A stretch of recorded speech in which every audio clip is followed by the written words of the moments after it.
ఒక్కసారి ఊహించుకోండి. ఒక ఇంట్లో ప్రతిరోజు ఉదయం అందరికంటే ముందే లేచేది అమ్మ. ఆ రోజు ఉదయం లేవలేదు. అందరికీ టీ పెట్టే అమ్మ, ఆ రోజు టీ పెట్టలేదు. పిల్లలకు టిఫిన్ చేసి లంచ్ బాక్స్ పెట్టే అమ్మ, ఆ రోజు వంటగదిలోకి కూడా వెళ్ళలేదు. ఇంట్లో అందరికీ ఏ వస్తువు ఎక్కడుందో తెలిసేలా చూసుకునేది అమ్మ. ఆ రోజు మాత్రం మంచం మీద ప్రశాంతంగా కూర్చొని ఉంది. మొదట కుటుంబ సభ్యులు నవ్వుకున్నారు. "ఏమైంది ఇవాళ అమ్మకి? ఏదైనా పండగా?" అనుకున్నారు. కానీ కొద్దిసేపటికే ఒకరికి టిఫిన్ లేదు. మరొకరికి బట్టలు కనిపించలేదు. మరొకరికి స్కూల్ బ్యాగ్ ఎక్కడుందో తెలీదు. భర్తకు లంచ్ బాక్స్ లేదు. మధ్యాహ్నానికి ఇంట్లో వంట లేదు. సాయంత్రానికి ఇల్లంతా గందరగోళం. అప్పుడు వాళ్ళకొక విషయం అర్థమైంది. అమ్మ ఇంట్లో ఊరికే ఉండడం లేదు. ఆమె కనిపించకుండా ఆ ఇంటిని నడుపుతోంది. కానీ అసలు విషయం ఏంటంటే, ఆమె ఎందుకు ఒక్కసారిగా ఇంటి పని మొత్తం ఆపేసింది? ఆమెకు కోపం వచ్చిందా? ఎవరైనా ఏదైనా మాట అన్నారా? లేదా ఆమె మనసులో చాలా రోజులుగా పేరుకుపోయిన బాధ ఆ రోజు బయటకొచ్చిందా? ఇంకా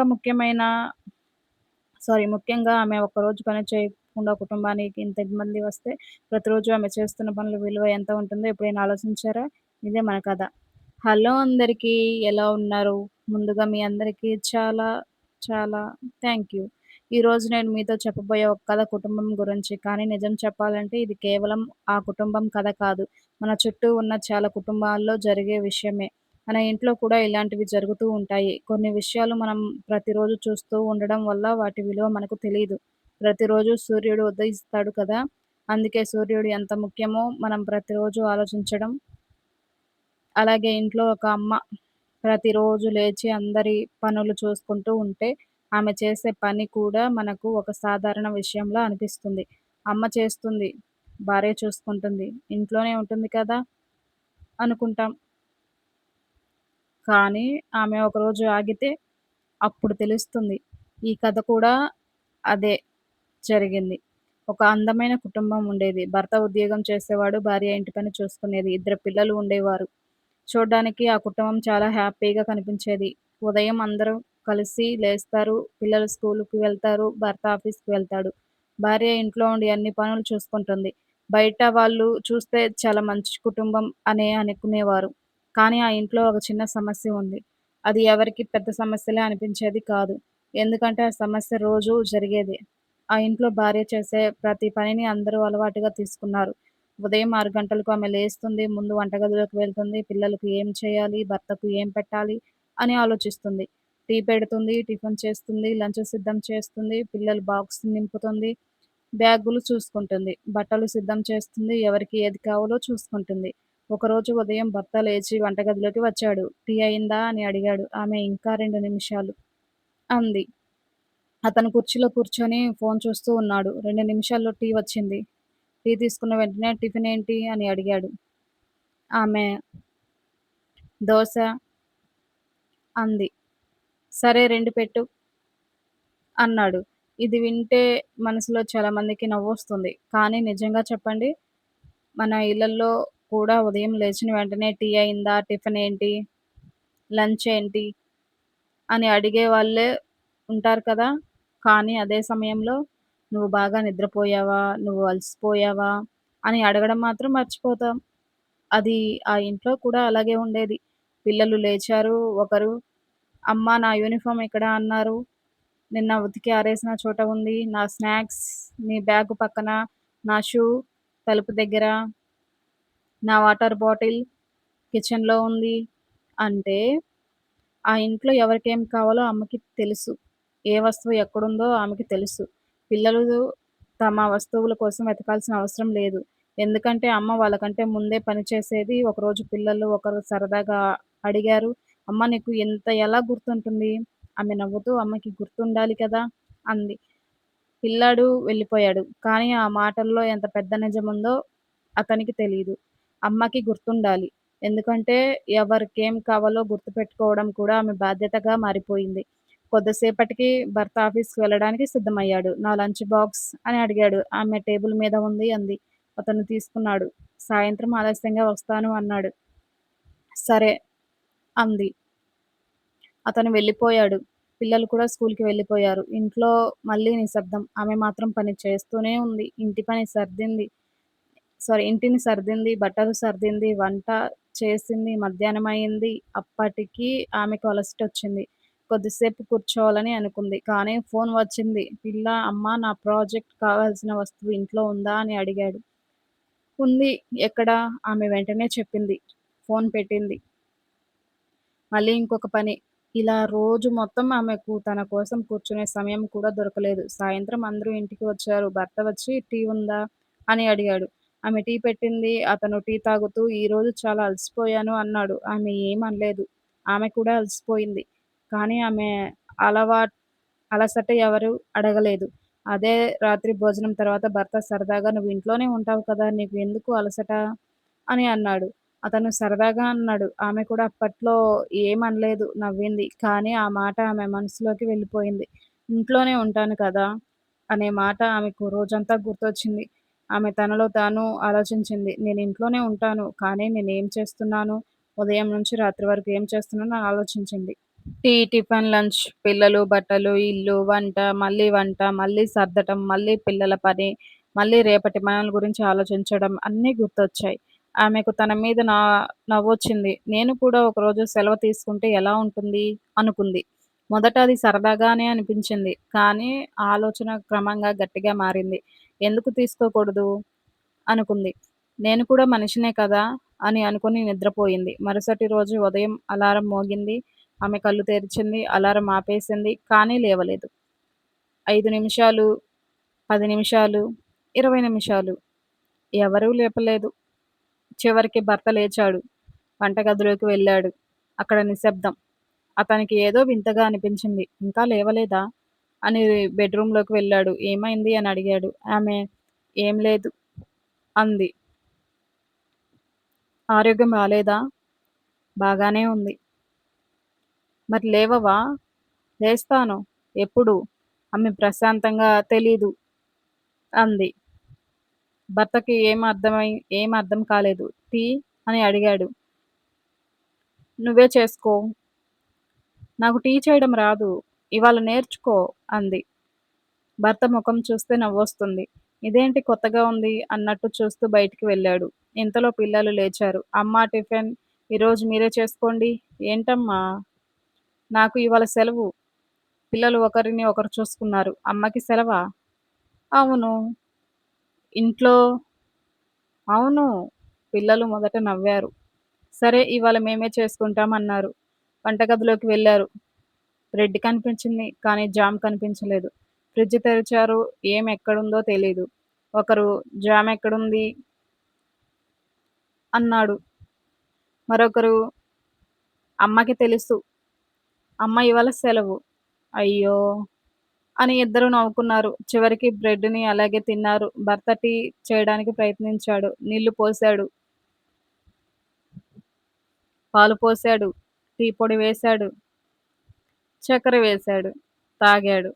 ముఖం మొత్తం మర్చిపోయింది. పిల్లలు అడిగారు, "నాన్న ఎలా ఉంది?" అతను "చాలా బావుంది" అన్నాడు. పిల్లలు ఒకరు ముందు తాగి, "నాన్న ఇది టీ కాదు" అన్నారు. అందరూ నవ్వారు. అప్పటి వరకు ఇది సరదాగానే ఉంది. కానీ ఆ రోజు గడిచే కొద్దీ విషయం మారింది. పిల్లల బట్టలు సరిగ్గా సిద్ధం కాలేదు. లంచ్ బాక్సులు సిద్ధం కాలేదు. ఇంట్లో ఏం వండాలో ఎవరికీ తెలీదు. భర్త ఆఫీస్‌లో లంచ్ టైమ్‌కి బాక్స్ తెరిచాడు. అందులో ఏముంది చూసి ఆశ్చర్యపోయాడు. నిన్నటి కూర. అదే అతని లంచ్. అతను నవ్వుకున్నాడు. ఈరోజు అర్థమైంది అనుకున్నాడు. కానీ ఇంటికి వచ్చిన తర్వాత పరిస్థితి ఇంకా ఎక్కువ అర్థమైంది. ఇంట్లో గిన్నెలు అలాగే ఉన్నాయి, బట్టలు అలాగే ఉన్నాయి, పిల్లల బ్యాగులు అలాగే ఉన్నాయి. ఇంటి ప్రతి మూలన చిన్న చిన్న పనులు అలాగే ఉన్నాయి. అతను చుట్టూ చూసి ఒకసారి ఆగిపోయాడు. ఇవన్నీ రోజు ఎవరు చేస్తారు? అని అనుకున్నాడు. అతనికి సమాధానం తెలుసు. అతని భార్య అని. అతను ఆమె దగ్గరికి వెళ్ళాడు. "నువ్వు ఇవాళ నిజంగానే ఏం చేయలేవా?" ఆమె "లేదు" అంది. "ఎందుకు?" ఆమె కొద్దిసేపు మౌనంగా ఉంది.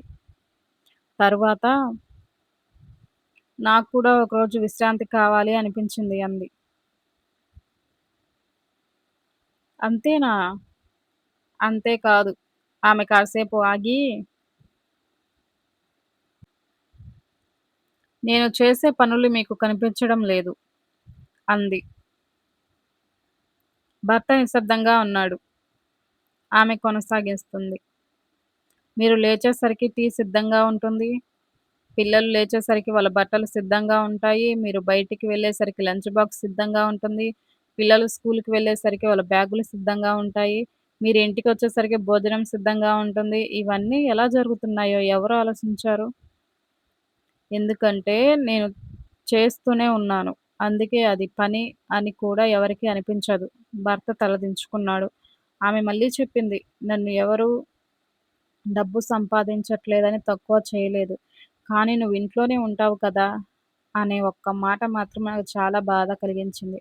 భర్తకి తన మాట గుర్తొచ్చింది. అతను నెమ్మదిగా "నన్ను క్షమించు" అన్నాడు. ఆమె, "నాకు క్షమాపణ కంటే ఒక విషయం కావాలి." "ఏంటి?" "నా పని కూడా పని అని మీరు గుర్తించాలి" అంది.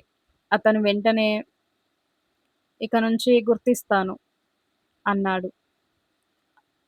అంతలో పిల్లలు కూడా అక్కడికి వచ్చారు. వాళ్ళు కూడా అవన్నీ విన్నారు. ఒక పిల్లాడు, "అమ్మా! నువ్వు రోజు ఇన్ని పనులు చేస్తావా?"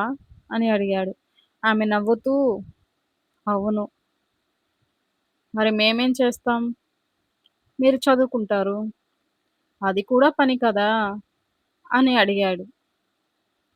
ఆమె నవ్వింది. "అవును. అది కూడా పనే" అన్నాడు. అప్పుడు పిల్లాడు, "అయితే నీ పని కూడా ఒక పని" అన్నాడు.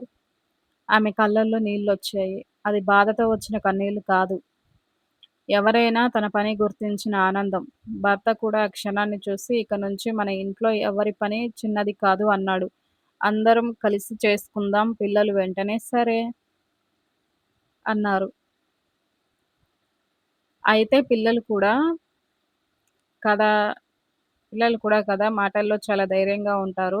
పని చేయాల్సిన సమయం వచ్చేసరికి నేను బట్టలు మడత పెట్టను, నేను గిన్నెలు తోమను, నేను ఊడవను అంటూ మొదలుపెట్టారు. భర్త, "మరి మీరేం చేస్తారు?" అని అడిగారు. ఒక పిల్లవాడు, "మేము మీకు మోరల్ సపోర్ట్ ఇస్తాం" అన్నాడు. అంతే. ఇంట్లో మళ్ళీ నవ్వులు. అమ్మ కూడా నవ్వింది. "మొదట మోరల్ సపోర్ట్ ఇవ్వండి. తర్వాత పని కూడా నేర్చుకోండి" అంది. ఆ రోజు నుంచి ఆ ఇంట్లో ఒక చిన్న మార్పొచ్చింది. అమ్మ పని చేయడం ఆపలేదు. కానీ ఆమె ఒక్కరే అన్నీ చేయాల్సిన అవసరం తగ్గింది. పిల్లలు తమ గదిని తామే సర్దుకోవడం మొదలుపెట్టారు. తమ బట్టలు తామే సర్దుకోవడం నేర్చుకున్నారు. భర్త కూడా ఇంటి పనుల్లో అప్పుడప్పుడు సాయం చేయడం మొదలుపెట్టాడు. ముఖ్యంగా ఎవరైనా ఇంట్లో అలసిపోయి ఉంటే, "నీకేమైనా హెల్ప్ కావాలా?" అని అడగడం మొదలుపెట్టారు. ఒకరోజు సాయంత్రం భర్త ఇంటికి వచ్చాడు. ఆమె వంటగదిలో ఉంది. అతను, "ఈరోజు నువ్వు చాలా అలసిపోయినట్టున్నావు" అన్నాడు. ఆమె కొంచెం అంది. అతను, "అయితే ఇవాళ వంట చేస్తాను. నేను చేస్తాను" అన్నాడు. ఆమె ఆశ్చర్యంగా, "నువ్వా?" అంది. "అవును." "నీకు వంటొచ్చా?" "రాదు." "మరి?" "నేర్చుకుంటాను" అన్నాడు. ఆమె నవ్వింది. "సరే కానీ ఉప్పు ఎక్కడుందో మాత్రం నాకు తెలుసు" అంది. అతను, "అదే నా సమస్య" అన్నాడు. "మొదట ఉప్పు ఎక్కడుందో నేర్చుకుంటాను." ఇద్దరూ నవ్వుకున్నారు. చూడండి, కుటుంబం అంటే ఇలాగే ఉంటుంది. ప్రతి సమస్యకు పెద్ద పరిష్కారం అవసరం లేదు. కొన్నిసార్లు ఒక చిన్న మాట చాలు. ఒక చిన్న సహాయం చాలు. ఒకసారి "నువ్వు అలసిపోయావా?" అని అడగడం చాలు. ఒకసారి "ఈరోజు నేను చేస్తాను" అని చెప్పడం చాలు. అదే కుటుంబంలో ప్రేమను పెంచుతుంది. మన జీవితంలో కూడా చాలా విషయాలు ఇలాగే ఉంటాయి. మన కోసం ఎవరో ఒకరు ప్రతిరోజు చేసే పనులు మనకు కనిపించకపోవచ్చు. కానీ అవి ఆగినప్పుడు మాత్రమే వాటి విలువ తెలుస్తుంది. అమ్మ చేసే వంట, నాన్న చేసే సంపాదన, భార్య చూసుకునే ఇల్లు, భర్త చేసే బాధ్యత, పిల్లలు చేసే చదువు, ప్రతి ఒక్కరి కష్టం వేరు. కానీ ప్రతి ఒక్కరి కష్టానికి గౌరవం అవసరం. ఇది నీ పని అని చెప్పడం కన్నా, ఇది మన కుటుంబం, మన పని అని చెప్పడం చాలా అందంగా ఉంటుంది. మన ఇంట్లో ఎవరో ఒకరు ప్రతిరోజు మన కోసం ఏదో ఒకటి చేస్తుంటే, వాళ్ళు చేస్తూనే ఉంటారు కాబట్టి అది చిన్న విషయం అనుకోకండి. ఒక్కసారి వాళ్ళని చూసి, "నువ్వు చేస్తున్నది నాకు తెలుసు" అని చెప్పండి. "నువ్వు చాలా కష్టపడుతున్నావు" అని చెప్పండి. "ఈరోజు నువ్వు కాసేపు విశ్రాంతి తీసుకో" అని చెప్పండి. అలాంటి మాటలకు డబ్బు ఖర్చు కాదు. కానీ ఆ మాటలు వాళ్ళ మనసులో చాలా కాలం ఉంటాయి. ఎందుకంటే మనిషికి ఎప్పుడు పెద్ద బహుమతులు అవసరం లేదు. తన కష్టాన్ని ఎవరో గుర్తించారనే భావన చాలా పెద్ద బహుమతి. ఈ కథలో అమ్మ ఒకరోజు పని మానేస్తే కానీ ఆ ఒక్కరోజు వల్ల కుటుంబం పెద్ద విషయం నేర్చుకుంది. ఇంటిని నడిపించే కేవలం డబ్బు కాదు. ఒకరిపై ఒకరి ఉండే బాధ్యత, ప్రేమ, గౌరవం. మనలో చాలామంది ఇంట్లో ఉండే వ్యక్తి చేసే పని చిన్నగా చూస్తాం. కానీ నిజంగా ఆలోచిస్తే ఇంటి పని ఎప్పుడూ పూర్తయ్యేది కాదు. ఒక పని పూర్తయితే ఇంకొక పని. ఒకరోజు పూర్తయితే మరుసటి రోజు మళ్ళీ అదే పని. అయినా వాళ్ళు చేస్తూనే ఉంటారు. ఎందుకంటే వాళ్ళకు కుటుంబం ముఖ్యం. అందుకే మనం కూడా వాళ్ళను ముఖ్యం అనుకోవాలి. మరి చివరగా మీతో ఒక చిన్న మాట చెప్పాలి. మన జీవితంలో మనతో ఉన్న వాళ్ళ విలువ వాళ్ళు మన కోసం చేస్తున్న పనుల్లో మాత్రమే ఉండదు.